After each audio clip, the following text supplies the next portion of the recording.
अस्सलामुअलैकुम नाजरीन, welcome to another exciting episode.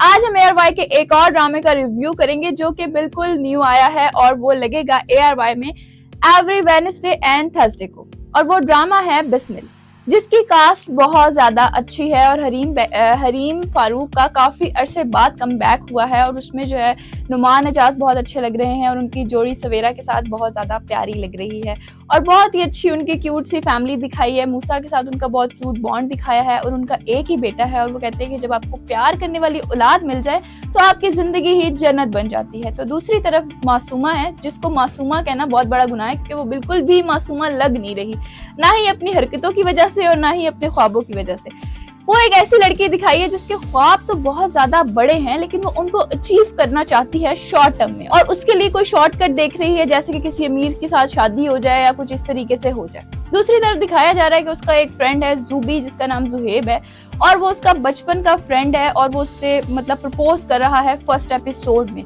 अब प्रपोज करने के लिए इतने अच्छे इंतजामात करता है, इतना रोमांटिक सिनेरियो क्रिएट करता है, मगर वही जो मासूमा है उसका जो लालच है उसकी वजह से वो बिल्कुल भी उसको हाँ नहीं करती, बल्कि उसका भी ऑप्शन जो है वो अपने लिए खुला रखती है। कहती है कि अगर किस्मत में हुआ तो हमारी शादी हो जाएगी, अभी मैं बिल्कुल भी इंटरेस्टेड नहीं हूँ, मैं चाहिए हम जरा और अपॉर्चुनिटीज और ऑप्शंस की तरफ जाएं। यानी कि इशारा तो आप समझ ही गए होंगे। है जब उसकी अम्मी पूछती है, कहती है कि क्या बात हुई तुम्हारी जुबी से, तो कहती है कि वो ही गरीबों की तरह वायरस, शादी का वायरस है उसको और मुझसे शादी करना चाहता है। तो उसकी अम्मी कहती है कि कमी क्या है, उसको अच्छाइयां गिनवाने लग जाती है कि अच्छी पोस्ट पे है, सब कुछ ठीक ठाक है तो तुम कर लो, मंगनी कर लो। चलो, कहती है मैंने कौन सा उसको इनकार कर दिया, कर लूंगी शादी, अभी मुझे इतना पढ़ाया लिखाया आप लोगों ने, शादी के लिए इस तरह किया है। तो इस तरह वो अपनी अम्मी की बात को जो है वो इग्नोर कर देती है और वो एक ऐसी लड़की का रोल कर रही है जो कि वो रियल में है नहीं, मगर वो अपने दोस्तों के सामने और सोशल सर्कल के सामने ऐसा करती है, मेंटेन करते हुए दिखाई देती है। उसकी अम्मी उसको बारहा समझाती हैं कि भाई तुम्हारी रियलिटी जब बाहर आएगी तो तुम फेस नहीं कर सकोगी, क्या करोगी तुम। लेकिन फिर वही उसको एक बात कहाँ समझ आती है। दूसरी तरफ उसके अब्बू भी जो है वो काफी उसको शहजादियों की तरह ट्रीट कर रहे हैं और समझा बुझा रहे हैं। अब वो अपने दोस्तों से मिलने जाना चाहती है, कहती है मुझे गाड़ी चाहिए। अब्बू कहते हैं मेरी गाड़ी, तो कहती नहीं वो ऑफिस वाली गाड़ी, यानी कि अपनी गाड़ी तो उसकी नाक के नीचे आ ही नहीं रही ना। अब क्या होता है, उसके अब्बू जो बेचारे हैं वो चाहते ना चाहते मान जाते हैं क्योंकि वो भी एक ही बेटी दिखाई है। अब वो अपने अब्बू का बड़ा तैयार श्यार होकर वेट कर रही होती है, मगर यहीं पर हमारे जो हीरो हैं उनकी सेलिब्रेशन चल रही होती है बर्थडे की और उनको कॉल आती है अपने फ्रेंड की जिसको उसने हॉस्पिटल देखने के लिए जाना होता है। वो वापस आ रहा होता है अपनी बर्थडे के लिए क्योंकि काफी गेस्ट वेट कर रहे होते हैं और अचानक से ही उसका एक्सीडेंट हो जाता है। वो उस मौके पर तो रुकता नहीं है क्योंकि घर में सब वेट कर रहे होते हैं ऑब्वियसली, तो चला जाता है। लेकिन वहां जाके जब बर्थडे सेलिब्रेट हो रही होती है, जो है हमारे नुमान है वो बहुत अच्छे तरीके से वेलकम कर रहे होते हैं और सबको बता रहे होते हैं कि मुझे बहुत खुशी हो रही है और मेरी जिंदगी मुकम्मल हो गई जब ये जिंदगी में आया मूसा मेरी।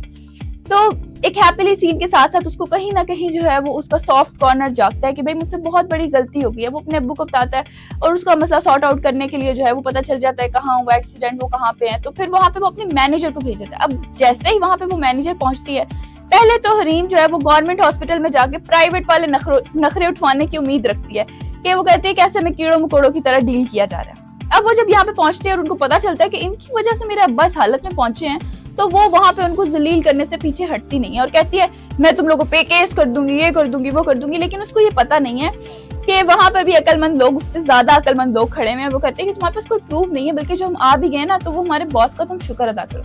फिर वहीं पे वो चुप हो जाती है और प्राइवेट हॉस्पिटल में उसको शिफ्ट कर दिया जाता है।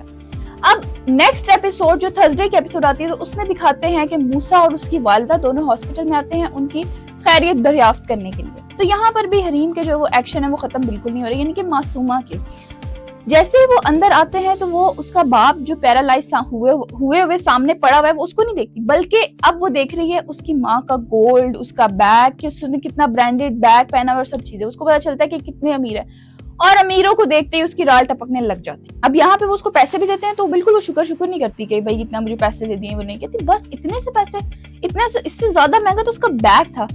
फिर अब वो लड़का जो है वो उसको बाहर बुलाता है एक बात करने के लिए। अब वो जाती है तो उसको पता चलता है कि मेरे अब्बू जो है वो हमेशा के लिए पैरालाइज हो चुके हैं। अब यहाँ पे वो एक दो आंसू बहाती है, उस घर में जाते हैं, उसको शिफ्ट करवा दिया जाता है। तो देखती है कि समझ नहीं आती क्या करे।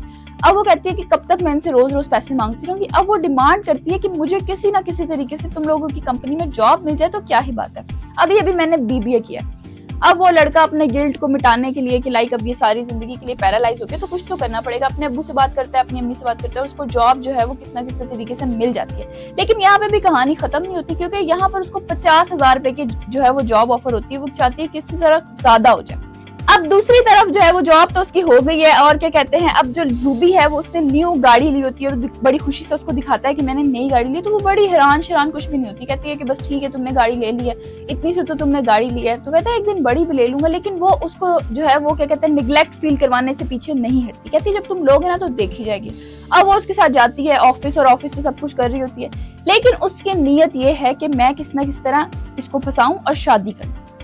लेकिन यहाँ पर एक और ट्विस्ट आता है कि मूसा की गर्लफ्रेंड आ जाती है, जिसको खुश देखते हुए वो बहुत ज्यादा परेशान होती है और अफसोस करती है कि ये तो ऑलरेडी सेट है, और उनको गाड़ी से जाते हुए भी बड़ी हसरत भरी निगाहों से देखती है। यहाँ तक तो एपिसोड काफी इंटरेस्टिंग रही, मुझे भी काफी मजा आया, आप लोगों को भी आया ही होगा, आई होप सो। अब जो मेरी प्रेडिक्शन है नेक्स्ट एपिसोड्स को लेके, तो वो ये है कि जब इससे मूसा सेट नहीं होगा तो ये नुमान एजाज की तरफ अपने कदम बढ़ाएगी, और इन द एंड यही होगा कि इनके बीच में जो है वो क्लैशेस क्रिएट करेगी और इस बॉन्ड को तोड़ने की कोशिश करेगी। आपको ये रिव्यू कैसा लगा हमें कमेंट सेक्शन में जरूर बताएं।